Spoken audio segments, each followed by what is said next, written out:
What's happening, guys? Welcome to another episode of the Mar Report, where we look at the latest Man United news.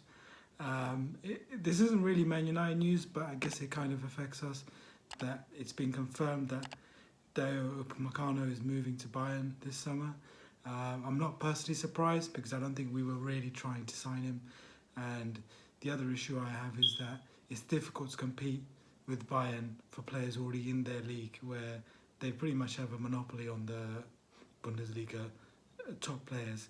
But I also think we've really made no effort to sign him, so it doesn't surprise me. He was one of the 4 or 5 players we were linked to. And if we go through the list, starting with Varane, I'd never believed, I still don't believe those stories. I think the agents of Varane are just using our club as bait to get a better deal for Madrid from Madrid for their player, and I don't think it really makes any sense for them to sell their best defender. I know Sergio Ramos has also talked about leaving, but I think Varane is definitely not leaving. There might be an opportunity for Ramos to leave because he is coming to that age where it really will be his final contract. And if Real do sign another player, then he might find himself on the bench. So I don't think Varane is leaving, but Ramos probably is. I hope we don't sign him. We don't need another mercenary, somebody who's coming for another big payday. We need to find a long-term solution to Harry Maguire's partnership. And I think the other player that we've been linked with is Jules Kounde and from Sevilla. And I think that is a surprising connection. It hasn't been talked about recently or made the same news as some of the other players, but I'm more interested in that than Varane or Ramos coming here because he is a top quality young player. He's highly sought after. His buyout clause is close to 60 million, but I think under the COVID conditions we could get him for cheaper. I don't believe that Sevilla are keen to sell, but I believe they can be convinced. And it's just frustrating because we find ourselves in this situation where all the other clubs, or top clubs in Europe, can buy the same players for 20, 30 million less, whereas we have to pay much higher fees, and it doesn't just apply within the league. It affects us in Europe as well. So it'll be interesting to see. I hope they're making moves now. The problem with our club is that their transfer policies are too slow. That's what happened last summer. All the big clubs really start making their moves right now. They don't wait till the summer to start negotiations. And I think with Jules Kounde, Chelsea and PSG are highly interested. And they are our real concern because I don't think Madrid and Barcelona, who have also been linked, can actually afford the player. I think they've got their own financial issues. We know about Messi's deal at Barcelona, and they've got a lot of money to recoup before they can really be a force in the transfer market again. But PSG and Chelsea are very real competition, and they can really cause us some issues in a competition for this player. Now, I know in the past we do this thing where we try to avoid competition, so we go out of our way to not compete with other clubs for some of the best players in the world. The only reason we went for Sancho is because he is a quality player, but also because nobody else was chasing after him.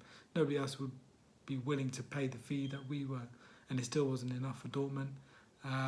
But I think in this case there will be rivals, people who are interested in the Kounde, and I think we have to take on the challenge.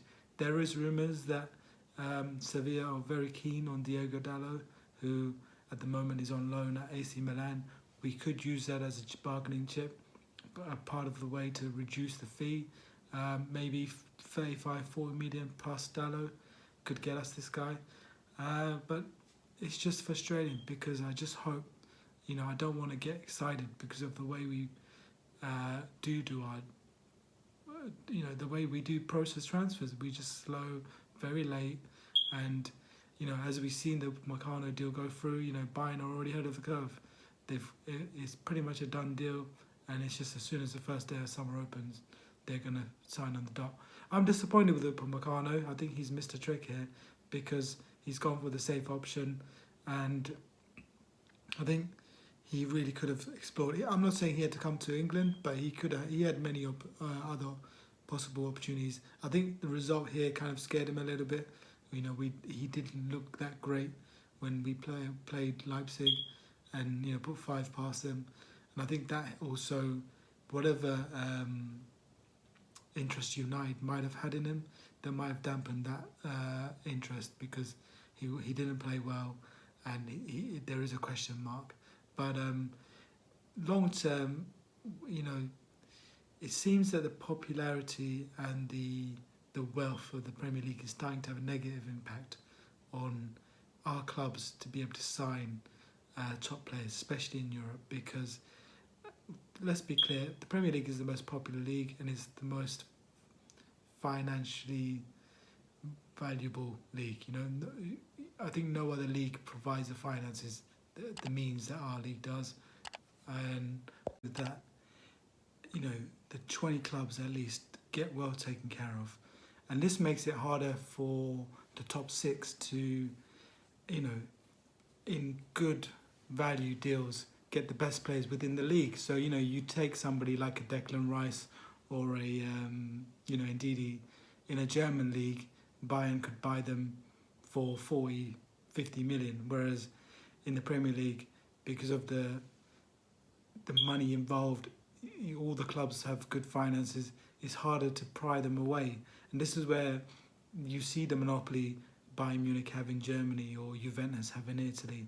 And this is where it affects us. So for all the positives of the popularity of the Premier League and the financial advantages, it also affects our transfer viability, and especially in terms of recruiting players within our own league and even in the other leagues. The deal with Sancho in the summer, so I'm confident Dortmund would not ask for 108 million from a club from another league. It would only have been from England, and I'm sure that if we had, if we were Juventus, they could have got Sancho for 70 to 80 million last summer, or Barcelona, etc.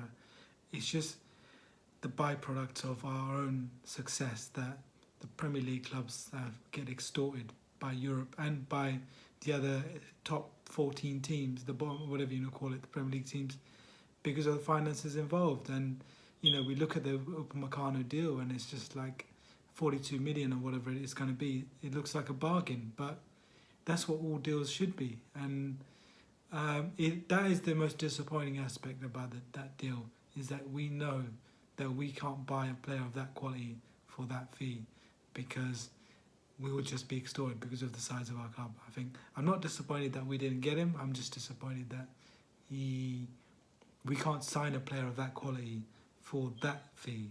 It would always be 60 odd million. Even the Kounde deal at 60 million is too much for a 22-year-old. But there aren't many options out there. And as I said, I don't think Varane's leaving. He's using us for a new contract. Ramos is probably getting to PSG, and we have to be bold and go after this, because Chelsea will be in there and PSG, and they have the finances, and we have to present a better offer, not just financially, as a project to the player and Sevilla, and we have to do it now, because we wait till the summer, these deals are already done and they'll be long gone, and that is my concern about our club and the way we do transfers. But let's hope they've learned their lesson. I hope they've started earlier and they're already making contact with the players that Oli wants. And we are going to get some good players coming this summer, primarily the centre-back. That will make a big difference to our team going forward and into next season when it comes to challenging for the title.